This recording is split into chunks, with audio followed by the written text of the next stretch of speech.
Did you know that there are 12 animals on the Chinese zodiac? Each year is ruled by one of these animals, and it shapes your personality, your luck, and even your love life. For example, if you are born in the year of the tiger, you are brave, confident, and a natural leader.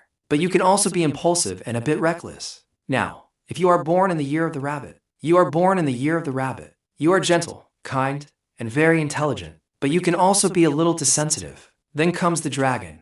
If you are born in the year of the dragon, you are ambitious, creative, and full of energy, but you can also be impatient and a bit arrogant. Finally, we have the snake. If you are born in the year of the snake, you are mysterious, intuitive, and very passionate, but you can also be jealous and a little manipulative. These were just 4 of the 12 animals of the zodiac, so if you are interested in learning more about the other animals, leave your comment on this video, and I'll be happy to do a video about all the animals.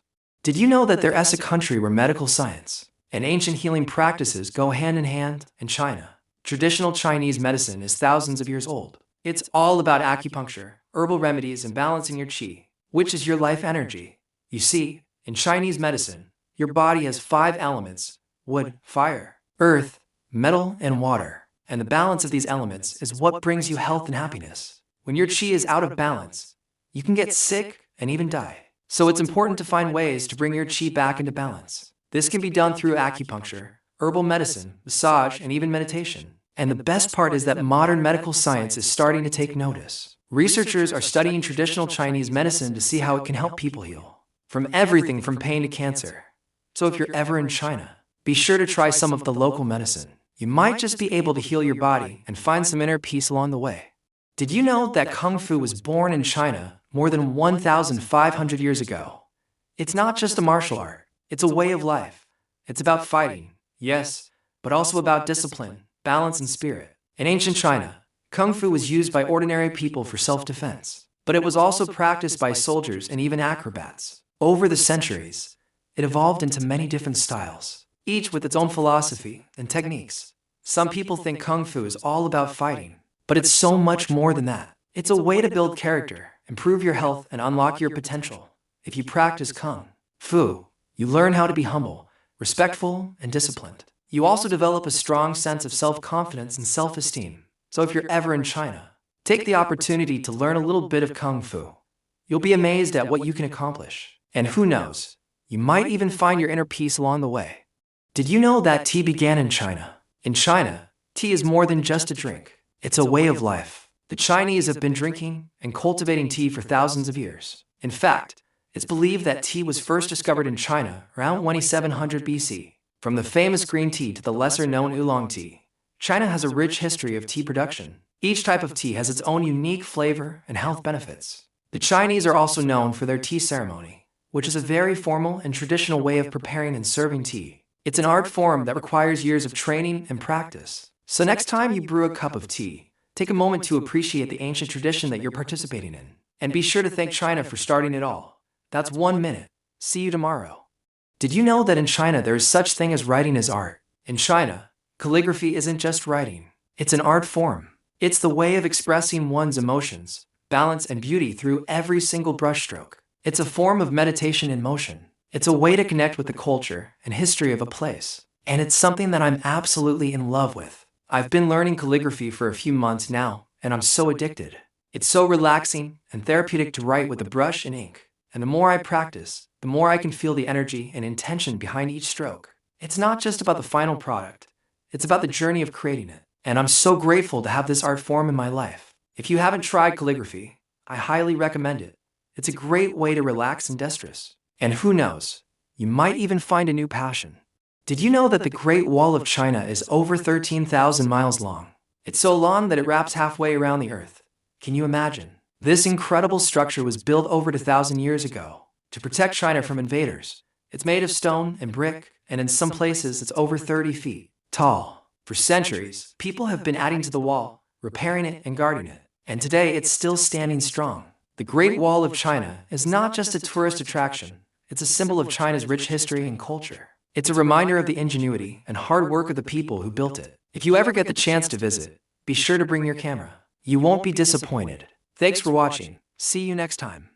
Did you know there is an army of over 8,000 life-size terracotta soldiers buried with China as first emperor? In 1974, while digging for water in the ancient city of Xi'an, farmers stumbled upon an ancient secret. It was so big, they couldn't believe their eyes. What they found was an entire army of terracotta soldiers, each one life-sized and perfectly preserved.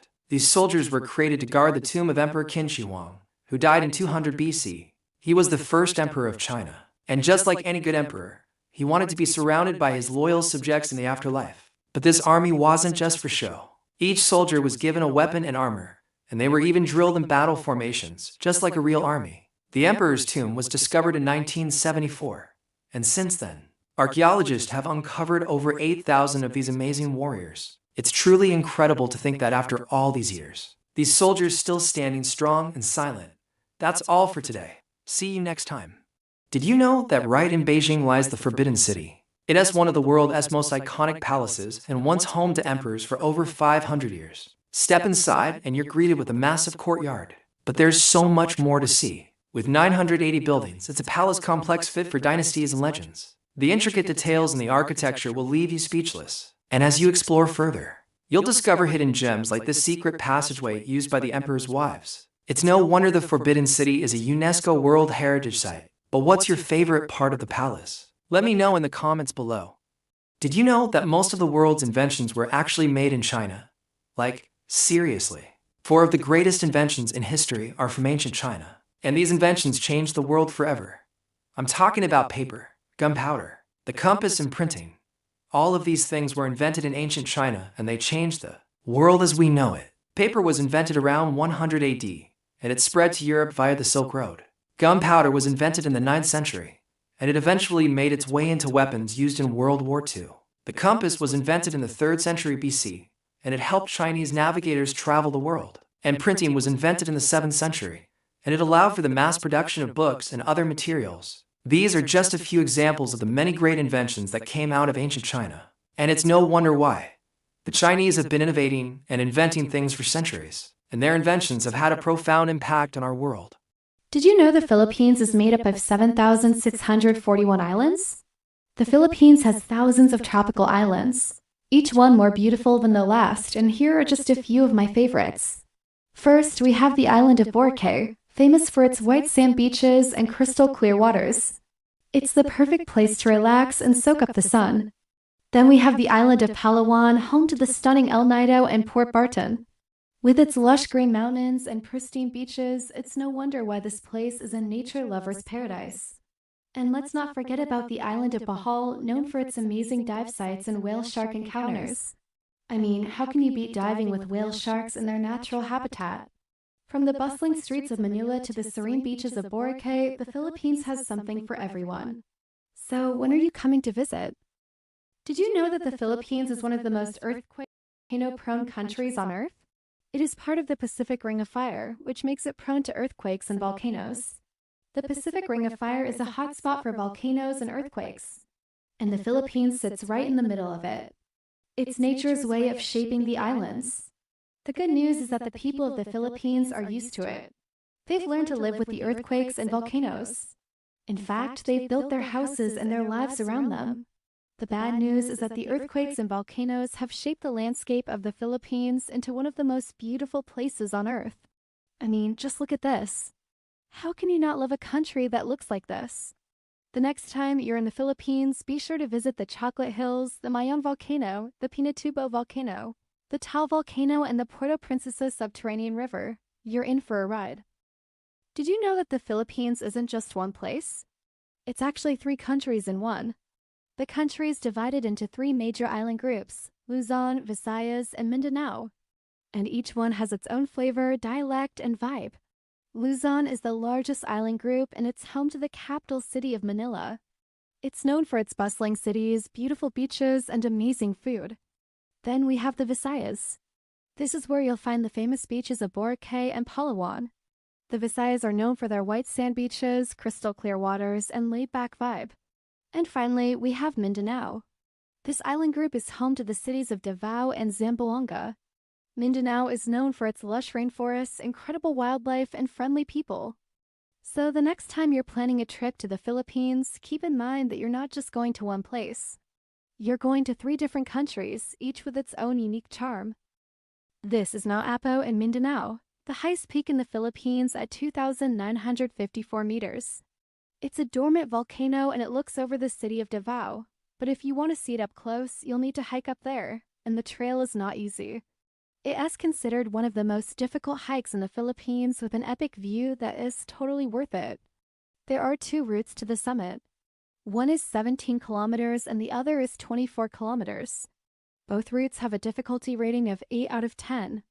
The trail starts at an elevation of 1,000 meters and goes all the way up to 2,954 meters. That's a whole lot of climbing. But don't worry, there are plenty of things to see along the way, like waterfalls, caves, and even a rainbow. If you're lucky, you might even see some monkeys or birds. Just don't feed the monkeys. The best time to hike Mount Apo is during the dry season from November to May, so plan your trip accordingly, and don't forget to bring a guide with you. You won't get lost, but they know the mountain better and can help you navigate the trails. Plus, it's always safer to have a guide. Did you know that there's a secret underground river hidden beneath Palawan's lush forest? It's called the Puerto Princesa Underground River, and it is one of the new 7 wonders of nature. This river flows through caves that are filled with mystery and beauty. The water is so clear that you can see all the way to the bottom. And the caves are decorated with stalactites and stalagmites that have formed over millions of years. You can take a boat ride through the caves and see all of these amazing formations up close. You might even see some bats along the way. But that's not all. The Puerto Princesa Underground River is also home to a variety of wildlife, including monkeys, birds, and fish. If you're ever in Palawan, I highly recommend checking it out. It's an experience that you will never forget. Thanks for watching and see you in the next video. Did you know the Philippines has the smallest active volcano and the name is Taal? It might not be the biggest, but it sure is mighty. The volcano sits on an island in the middle of a lake on top of another island. It's like nature's way of saying, hey, remember me? I'm here. But instead of saying it once, it says it 3 times. This volcano is a popular tourist destination. People come from all over the world to see its perfectly shaped crater. But don't be fooled by its beauty. It can be dangerous. In 1911, the volcano erupted and killed more than 6,000 people. Today, it's still an active volcano and scientists are constantly monitoring it. But that doesn't stop people from going too close for a selfie. Because if there's one thing we know about volcanoes, it's that they're hot. And if there's one thing you want in your life, it's a little danger. Am I right? Did you know that the chocolate hills in Bohol turn brown in the dry season? During the rainy season, the hills are covered in lush green vegetation, making them look like giant mounds of chocolate. But as the dry season approaches, the plants start to die off and the hills turn brown. It's a natural wonder that I can't get enough of. The chocolate hills are made of limestone and clay, not actual chocolate. But hey, who cares? It's still a pretty sweet treat for the eyes. I first visited the chocolate hills in November 2019, and I was blown away by the vibrant green color. But I knew I had to come back and see them in their dry season form. So I went back in March 2023 and I was not disappointed. Seeing the hills turn from green to brown was a magical experience, and I can't wait to go back and see them again. If you want to visit the chocolate hills, I recommend going during the dry season from November to May. The hills are a popular tourist destination in Bohol, so you'll have plenty of company, but the crowds are worth it. Have you been to the chocolate hills? Let me know your thoughts. Do you know what's deeper than the Mariana Trench? The Challenger Deep, which is 10,924 meters deep, is located in the Philippine Trench, one of the deepest parts of the ocean. To give you an idea of how deep this is, Mount Everest is only 8,849 meters tall. That means the Philippine Trench is still over 2,000 meters deeper than Mount Everest is tall. There are very few places on Earth where you can find water that is this deep. In fact, if you wanted to find water this deep, you would have to go to the other side of the world. So just remember, when you're swimming in the ocean, no matter how far you go down, you're never as deep as the Philippine Trench.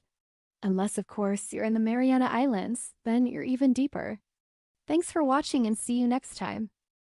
This is one of the most beautiful beaches in the world. Boracay's White Beach is famous for its powder white sand and crystal clear water. It's the perfect spot to relax and soak up the sun. And as the sun begins to set, the sky turns orange and red, casting a warm glow over the beach and making for some stunning photos. But that's not all. The water here is so clear that you can see right to the bottom. And when the tide goes out, you can even walk along the beach at sunset. It's a truly magical experience. The best part, it's located in the Philippines, a country known for its beautiful beaches. So if you're ever in the area, be sure to check it out. You won't regret it. Thanks for watching and see you in the next video. This is Lake Pinatubo. It's one of the world's youngest lakes, and it was formed after a massive volcanic eruption in 1991. The eruption was so big that it was visible from space, and in the aftermath, a huge crater was left behind. But over time, that crater filled with water, and today it's a beautiful turquoise-colored lake. It's become a popular tourist destination in the Philippines. People come from all over the world to see this amazing place. The water is so clear that you can see right down into the depths of the lake, and it's surrounded by lush green mountains. It's hard to believe that this place was